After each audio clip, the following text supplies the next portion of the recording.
because others harm me. Do you have an idea, is it, after you've cut yourself for so long and you've had this PTSD for so long, do you actually have even an image, even a little image of life without cutting and life without PTSD? Can No. you even imagine it? No. No, I thought you probably couldn't. If you could imagine it, I mean, if you could imagine there's there's an island you're swimming to, and that island has a life without cutting and a life without PTSD, and then you can, in a way, start over, build a life on whatever are your best qualities and the things you care about most. If you had that island out there that you could see, it might be easier to swim to it. Mm-hmm. You know, because swimming might, you know, you say, oh, I'm going to give up cutting. That's what I mean by swimming. I'm going to use all my skills. That's what I mean by swimming, right? Or, and I know a storm might come up. And in that storm, I'm going to keep swimming. Or I'm going to tread water, but I'm not going to go back and cut myself, which means going all the way back to the shore. I mean, I'm going to keep going. It helps if you can actually see the island you're swimming to. But this is a situation, this may be one of the reasons, it's hard for you to even see it. See, when they told me I had to visualize myself then to lose weight. And I've lost 100 pounds as of this year. Wow. And I started, thank you, That's pretty and I good. started picturing myself thin. And You did. You were able to picture yourself. yes, Did you used to be thin? no, I've always So been, you started always been picturing chunky. yourself in a way you've never really been. Absolutely. Well, how'd you do that? Um, That's quite, you know, I if took you- my face and I put it on a different body. And I said I could be like that. that's how you pictured it? You mean you Yeah. actually took a picture and did that? Yeah. You did that with a different body? Mm-hmm. With a cutout With of a picture of your model's face? body and With a put model's a picture of my face. Really? Yeah. And so you visualized having a thinner body Mm-hmm. with your face. And I tried to do that every night, and slowly I started losing weight, and I changed my whole eating habits. Wow. Don't get me wrong. I had to change my lifestyle of junk food eating, but it totally changed my life.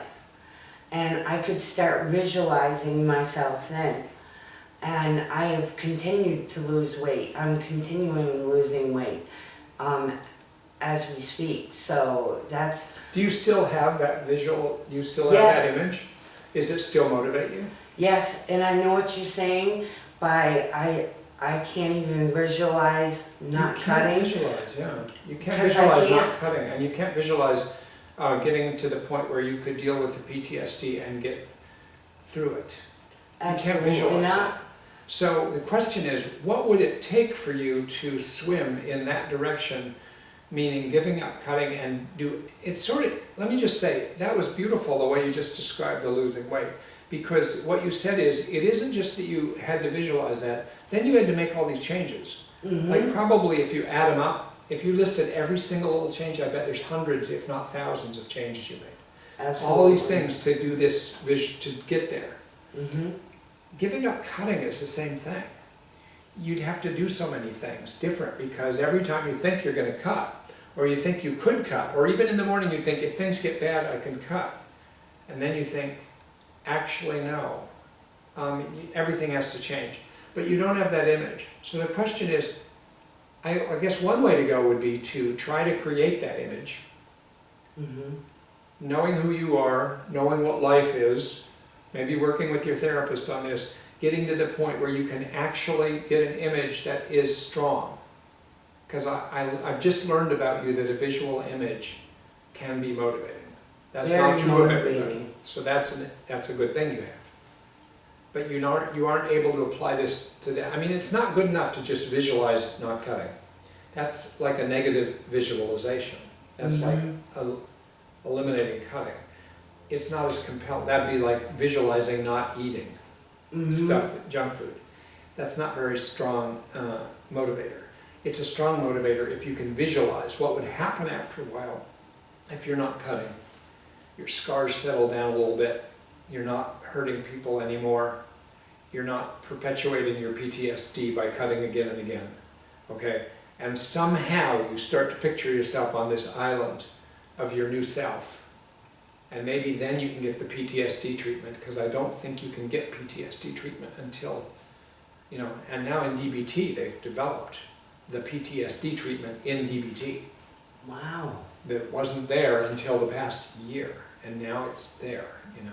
But see, I took DBT about 6 years ago for 4 years, and I completed the course, but that's before they didn't have this included yet. Yeah. They had this idea, but now somebody's really taken this on. So there actually is, I mean, if you could even visualize getting to the point where you're going to get your PTSD treated, it might help you get through the times where you're going to, you know, to not cut and to be doing that swimming out there. So I'm going to leave this aside, but it's a strong recommendation I have. I mean, because either you've got to get a better visualization of life beyond cutting to compel you, to get you through those times, or you're going to have to find a way to just focus on shorter goals and get through without cutting. It's sort of like someone who sets off swimming in the ocean, not even seeing the island yet. But you will see the island if you keep swimming, because eventually if you go another 3 months without cutting and another 3 months without cutting, you open up the possibility, and you've made the life changes, you open up the possibility of changing your PTSD. You know, now you're in the horizon where you can see, okay, now I've got to deal with this. But if I deal with this, I'm not going back to cutting. So it's like, okay, I still have a lot of life to live, and I'm going to. That makes a lot of sense. So you got to do that, Harry. I mean, I want to. You and I are just meeting now, but I want to know back from you whether this goes anywhere. Okay. I want to know back from you. You know, you now I know will my phone number. definitely. I We will may even talk definitely again let you know. as a little follow-up. So let me see the time. We still have some time to do this.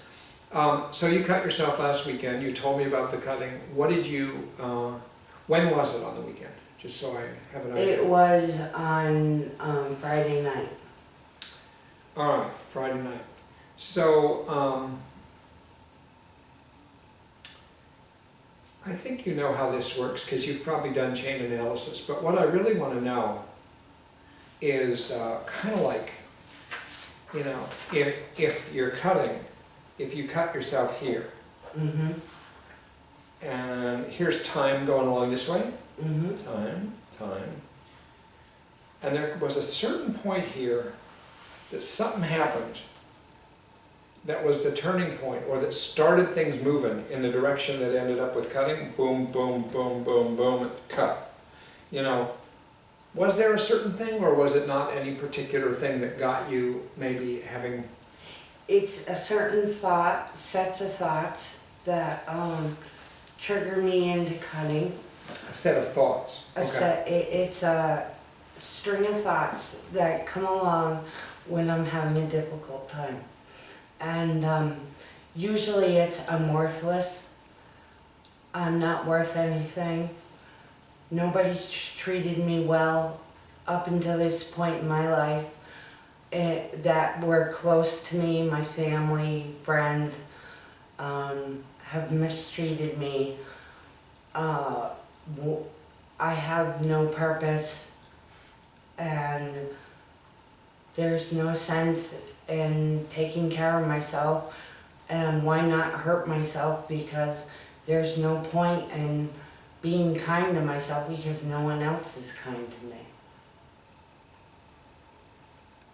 Wow, you really know the thoughts. Oh yeah, me and my therapist have really have done a lot of chain analysis about my cutting, and that train of thought right there is a killer for me, because that's when I decide I'm gonna do it, and I'm gonna act on it.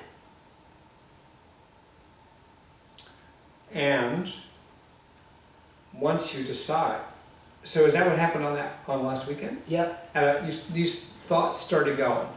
First it was the PTSD and having... PTSD first? Okay. Yes. Something happened.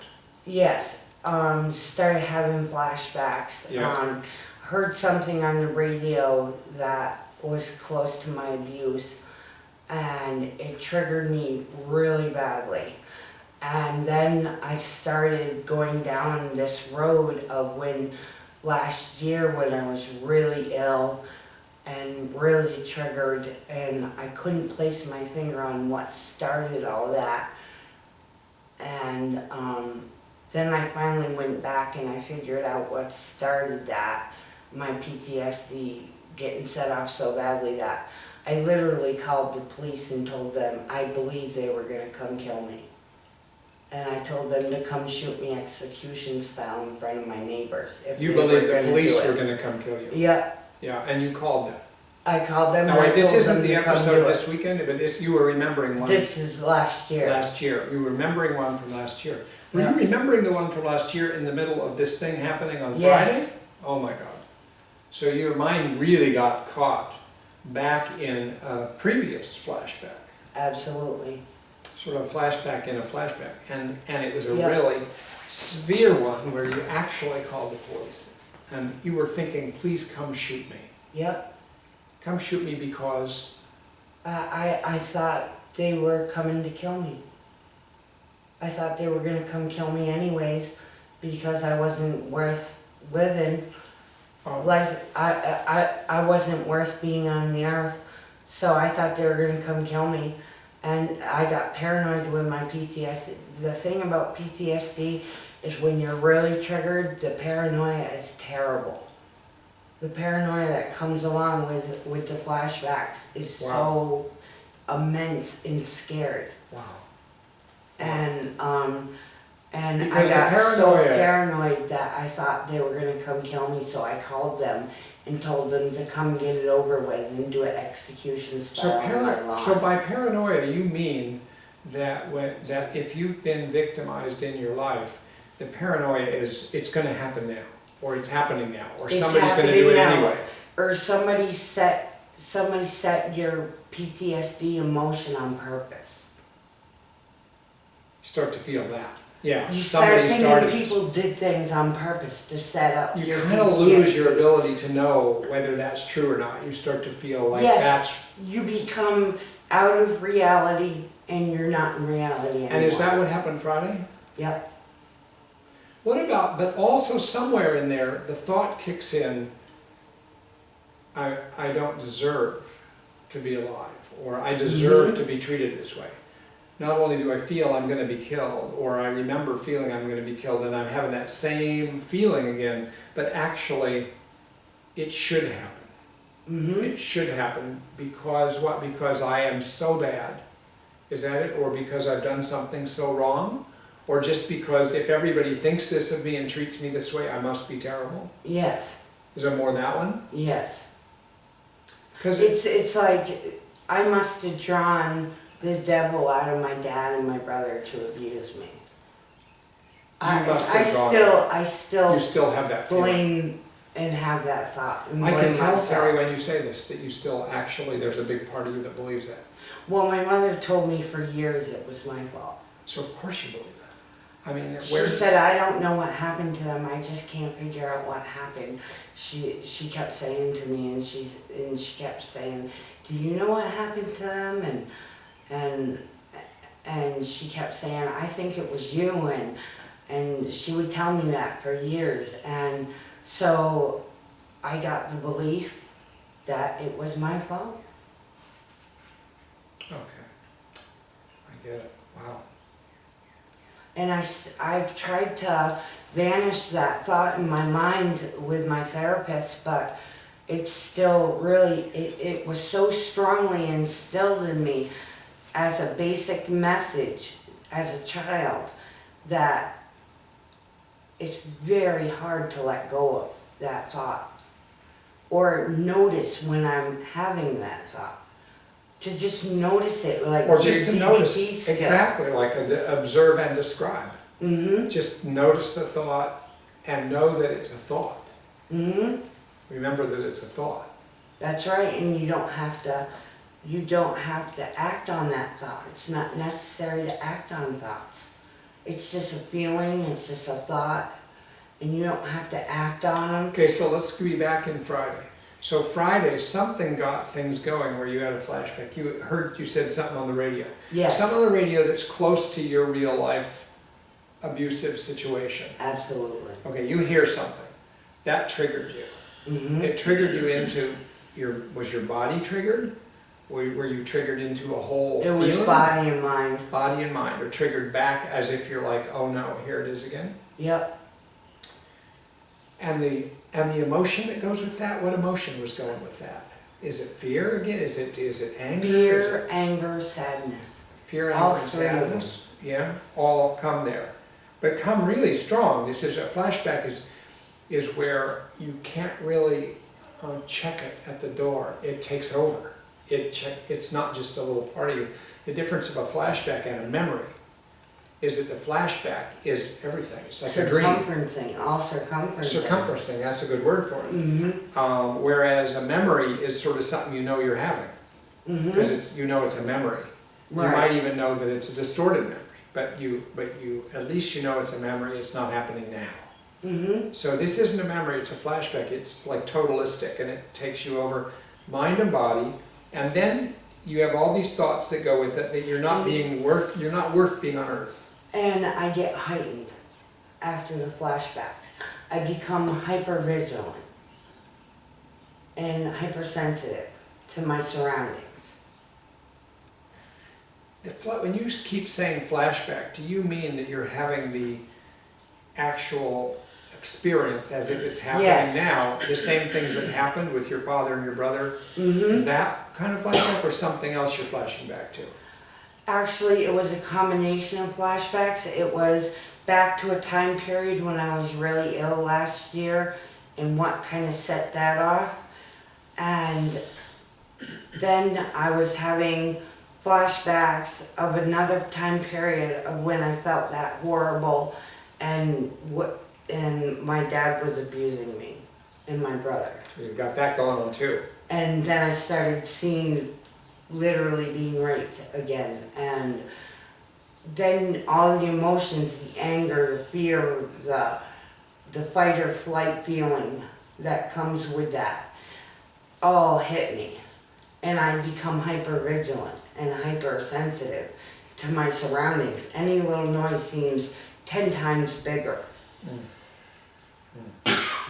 And I get angry at my neighbors for having loud music when I'm having flashbacks.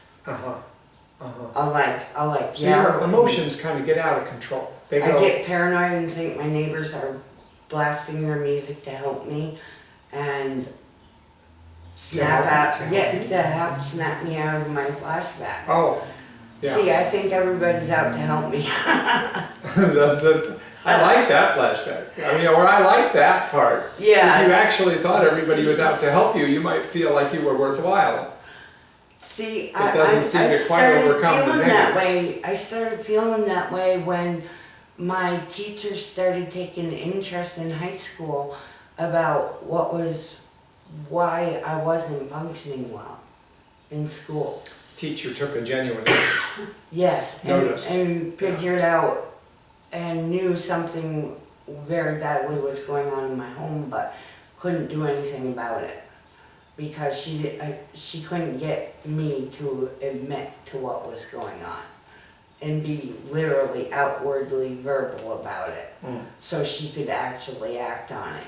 And she didn't see any marks, so those were hidden well, so she couldn't report anything. She could only go so far. You knew Right. you knew she was on your side, Yes, but she didn't have enough evidence to do right, something about it. absolutely. And within your family, you didn't have anyone on your side. That's right. And God put some wonderful friends in my life in high school that basically sheltered me and took care of me.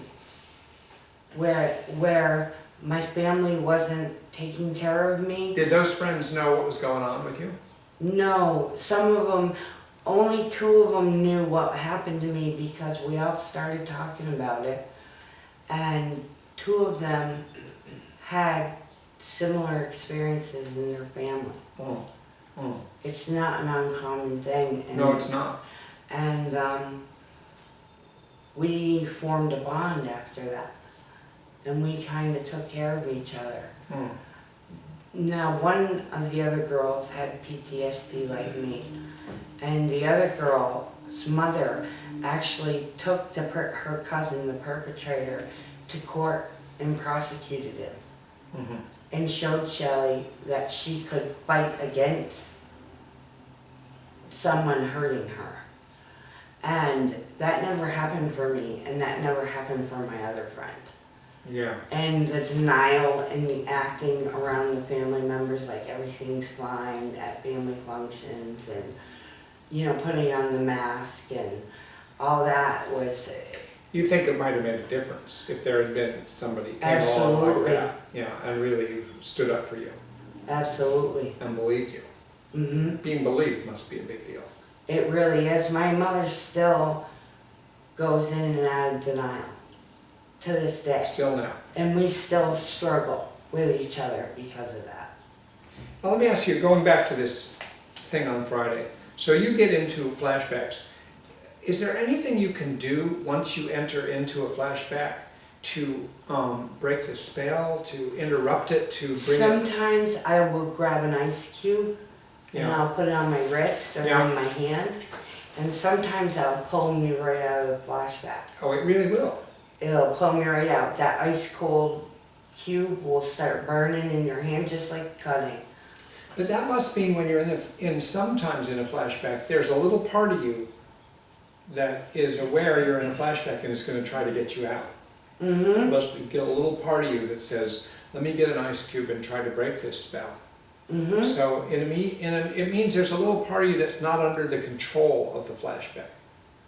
Yes, I have gained part control over my mind when I'm having flashbacks. And that was through years of therapy and of working with myself when I was having flashbacks to really try to pull myself out of them. If you get out of a flashback before it goes all the way to everything else, can you by doing that, can you end up not cutting? Yes. So that's a huge moment to do. Is that true even if you're having all of those negative thoughts? So you're having a flashback, which is a body-mind experience. You're remembering, but you're reliving something. And then the thoughts come on. It's almost, I sort of think it sounds like the ocean. Another wave comes. Like one wave knocks a person down on the shore, and then another wave comes along before you even get a chance to get up. And that's the wave of thoughts. It's the wave of, what did you say? I'm worthless. I'm not worth anything. Nobody close to me in the world has treated me well. I'm not worth being on earth. I have no purpose. Why not hurt myself, etc., etc. Or in one case even, why don't the police just come and shoot me? Mm-hmm. It's like, that's another whole wave. If you get in that wave, you made it sound like that just slightly follows the flashbacks, or gets going if the flashbacks. It does. It does. So the flashback is sort of like, here we go again. Mm-hmm. I'm being victimized again. And now it's like, here we go again, I'm having all these thoughts, I am not worth living. Does it include a kind of active self-hatred feeling or not? Yes. It does. I deserve to be killed, I hate myself, or I deserve to be hurt. Mm-hmm. And there's no point in fighting it. Why use an ice cube? So if you get to that point, are you already thinking you're going to cut yourself? When I hit All that of this point, happens pretty fast, I know. that's when I decide I'm going to cut myself. When the ice And cube doesn't work and the If the ice thoughts cube keep doesn't coming, then that's it, I cut. Now, if the ice cube doesn't work, so once you get to that point, you cut. Mm-hmm. For most people that cut in situations like this, the more you go along closer to where you would be cutting, the harder it is to actually stop it at that point. I mean, you still may have a way of stopping it. But I want to look back at during the flashback, because, I don't know, first of all, it's hard before the flashback to avoid, you didn't ask to have something come on the radio that reminded you of stuff. I But thought you they still did have it a on purpose PTSD and mind. somehow the Oh, you did? radio knows me. Yeah, well, you know, you I get get that paranoia. you get that know? way that you think you're the center of everything at this point, Mhm. for good and bad. I mean, but you're that. Look at that. For somebody who played this thing, I've known someone who had this would happen to say she'd go in a group, and somebody in a group would mention something that would remind, and then she would feel like, why did that person mention that? And really, the person didn't mean to mention it. They wasn't even thinking of her. But once it gets in there, you're in your own PTSD world, flashback world, negative thought world, I don't deserve to live world. And you're not in reality anymore. You're not reality anymore, you're in a little bubble. Yep. But what I really like is that you still, sometimes, like I said, I want you to realize that this is the case, because this is really important, it's part of your way out, is there is a little part of you that thinks of an ice cube. I mean, that's actually kind of amazing, you know? Like people when they have nightmares, they wish, sometimes there's a little part of you in a nightmare that says, God, I hope this is a nightmare, or I hope I wake up. But usually not. So, all right, so you've got this little part of you that's there. I think, so one question is, what can be done to help that part? An ice cube can help. But an ice cube sometimes doesn't work. Yes. Sometimes. Yeah, that's what you doesn't suggested work. before, it doesn't work. If it doesn't work, it doesn't work, but you've tried. Do you have a backup plan? If that part of you that grabs the ice cube said, well, oops, the ice cube didn't quite do it, let's try X. Is there another thing you ever do that helps get you out of the flashback?